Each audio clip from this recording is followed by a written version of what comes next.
1,00,000 حدیث کو نکال لیں. کتنی کہہ رہا ہوں؟ 2,00,000 نکال لیں, 5,00,000 حدیث کو نکال لیں.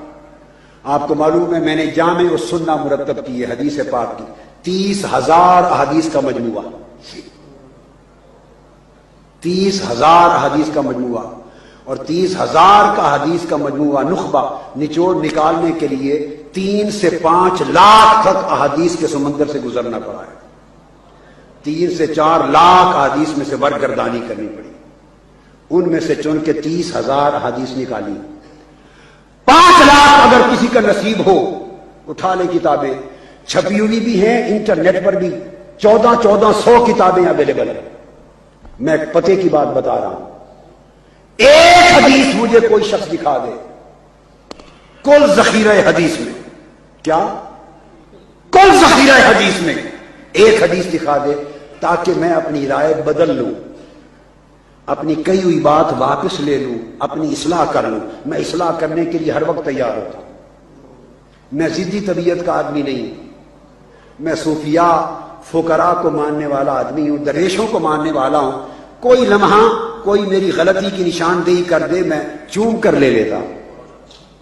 لاکھوں حدیث کے ذخیرے سے کوئی مجھے ایک حدیث دکھا دے کہ آقا علیہ السلام نے کبھی کوئی بات صحابہ کرام سے پوچھی ہو, اس بات کا جواب دو. اور آپ کو اگر کوئی پوچھیں کہ بتاؤ کیا جواب ہے, تو آپ کیا کہتے ہیں؟ کہتے ہیں واللہ عالم بالصواب, اللہ بہتر جانتا ہے. کیا کہتے ہیں؟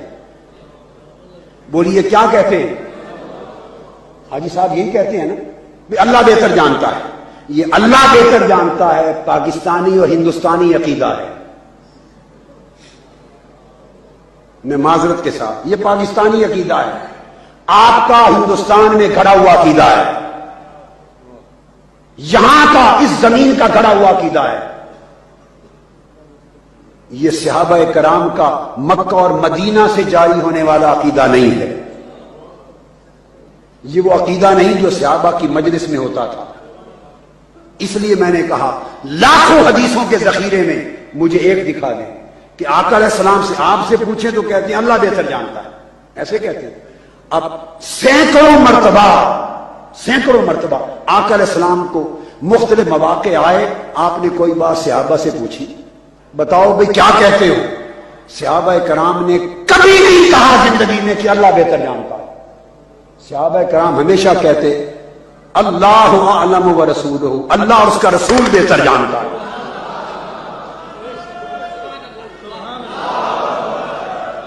اللہ اور اس کا رسول بہتر جانتا ہے.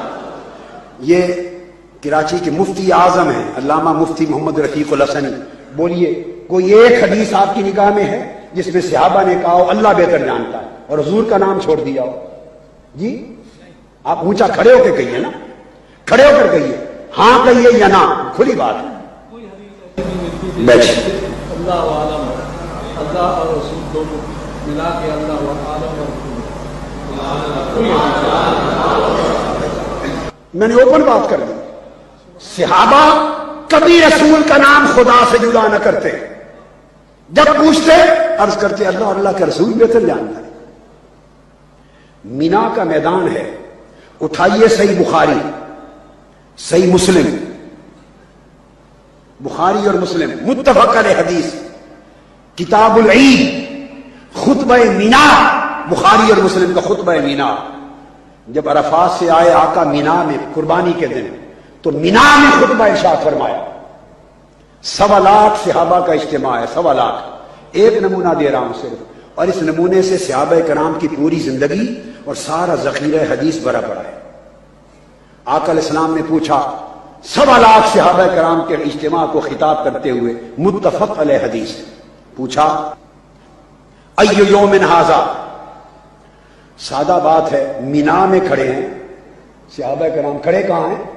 مینا میں. قربانی دے کر آئے ہیں اور قربانی کا خطبہ آقا علیہ السلام ارشاد فرما رہے ہیں. قربانی دینے والے ہیں, قربانی کا خطبہ ارشاد فرما رہا ہے. سادہ بات ہے بھائی, 10 ذی الحج ہے. پوچھا یہ یوم ھذا, آقا یوم عید ہے, قربانی کا دن ہے, 10 ذی الحجہ ہے. کسی کو مغالطہ ہو سکتا ہے؟ بولیے کوئی مغالطہ ہے؟ بھائی کھڑے بھی مینا میں ہیں, قربانی کا دن ہے, کل حج کر کے عرفات سے آئے ہیں, آقا پوچھ رہے ہیں 1.25 لاکھ صحابہ سے آج کون سا دن ہے؟ تو معلوم ہے صحابہ کیا جواب دیتے ہیں؟ واللہ اعلم ورسولہ، اللہ اور اللہ کا رسول ہی بہتر جانتا ہے۔ اب یہ بھی بتا دیتا ہوں کہ وہ معلوم تو تھا، یہ کیوں نہ بتایا، ابھی میں پہلا نقطہ کلیئر کر لوں کہ اللہ اور اللہ کا رسول بہتر جانتا ہے۔ پھر آقا علیہ السلام نے فرمایا ایو شہر ھذا، یہ کون سا مہینہ ہے؟ اب آپ بھی اگر حج پر گئے ہوئے ہوتے اور وہ زمانہ آپ کو نصیب ہوتا اور کوئی آپ سے پوچھتا کس زمانے میں، تو آئے ہوئے تو حج کرنے ہیں، اب اس میں بھی کوئی مغالطہ ہے؟ عرض کرتے یا رسول اللہ ذی الحجہ ہے، حج کا مہینہ ہے، حج کر رہے ہیں۔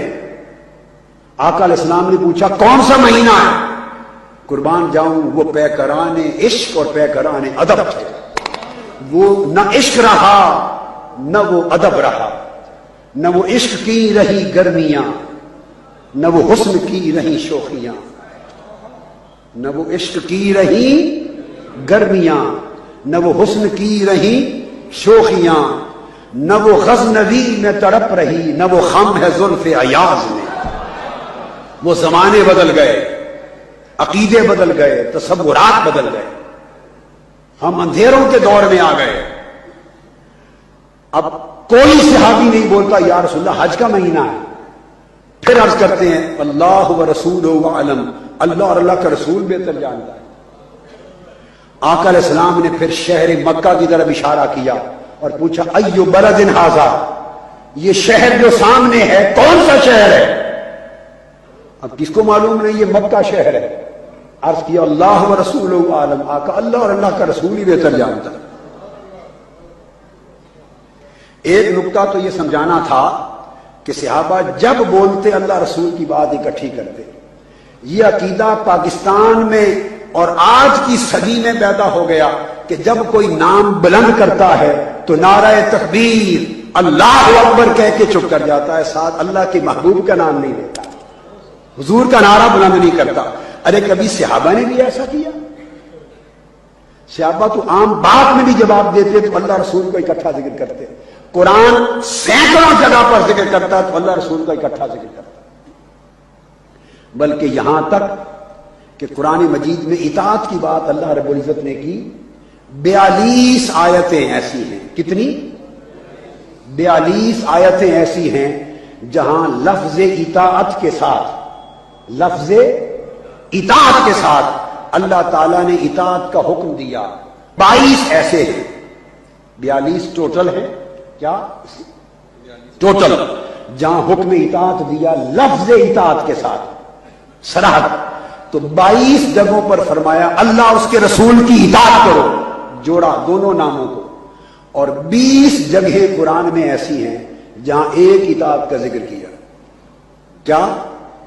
22 جگہ پر اللہ اس کے رسول کی اطاعت کرو کہا، اور 20 جگہوں پر اطاعت کا حکم دیا، فرمایا صرف میرے رسول کی اطاعت کرو،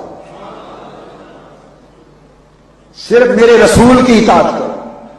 اگر تنہا بات کرنی پڑی تو صرف اپنے محبوب مصطفیٰ کی ایمفسائز حضور پر کیا، ایمفسائز حضور پر کیا، کنسنٹریٹ حضور پر کیا، ہائی لائٹ حضور کی ذات کو کیا، تاکہ حضور کے جوڑوں سے باندھا جائے، حضور سے منسلک کیا جائے کہ اگر میرے مصطفیٰ کے ہو گئے تو خود بخود میرے ہو گئے۔ 22 جگہ پر اپنی اور اپنے حبیب کی اطاعت کا اکٹھا ذکر کیا، 20 جگہوں پر صرف اطاعت رسول کا ذکر کیا، اور ایک آیت بھی ایسی نہیں ہے الحم سے والناس تک جہاں خدا نے فقط اپنی اطاعت کی بات کی اور رسول کے بغیر۔ ارے کسی ایک جگہ پر تو جہاں 20 جگہ پر رسول کی اطاعت کی بات تنہا کر دی تھی، کسی ایک جگہ اپنی اطاعت کی بات بھی تنہا کر دیتا، اپنی اطاعت کی تنہا بات ایک جگہ بھی نہیں کرتا۔ رسول کی تنہا اطاعت 20 جگہ فرماتا ہے، اور اپنے اور حبیب کی جوڑ کر اطاعت 22 جگہ فرماتا ہے۔ کیا مقصد؟ وہ پیغام یہ دینا چاہتا ہے لوگوں جب ذکر کرو میرے اور میرے محبوب کا اکٹھا کرو، اکٹھا کرو، اور اگر برسبیل تذکرہ اگر تنہا ذکر کرنا پڑے اطاعت اور غلامی اور محبت کا تو پھر تنہا میرا نہ کرو، پھر میرے محبوب کا کرو، کہ اگر محبوب کی بات ہو گئی تو میری بات خود بخود ہو گئی، تاکہ لوگوں کو اللہ کی بات کر کے رسول کی بات سے گریز کا راستہ نہ ملے، کیونکہ اللہ بڑا ہے، رسول کا درجہ اللہ سے کم ہے، چھوٹا ہے۔ میری بات سمجھ رہے ہیں نا؟ بڑے کی بات اگر کوئی کر لے تنہا تو چھوٹے بعض اوقات صرف نظر ہو جاتے ہیں۔ میں راز بتاتا ہوں، بڑے کی بات ہو جائے تو چھوٹا صرف نظر ہو جاتا ہے۔ اگر صرف اپنی بات کر دیتا میری اطاعت کرو تو لوگ اللہ کی اطاعت کا راستہ نکال لیتے، رسول کو نگلیکٹ کر دیتے، اگنور کر دیتے، چونکہ بھئی بڑا آ گیا تو پھر رسول کو نگلیکٹ کر دیتے۔ اس نے گوارا نہیں کیا، اس نے کہا اگر ایک اطاعت کا ذکر کرنا ہو تو پھر میرا نام نہ لو، مصطفیٰ کی اطاعت کرو، اس لیے کہ جب رسول کی بات آ گئی تو میں خود بخود آ گیا۔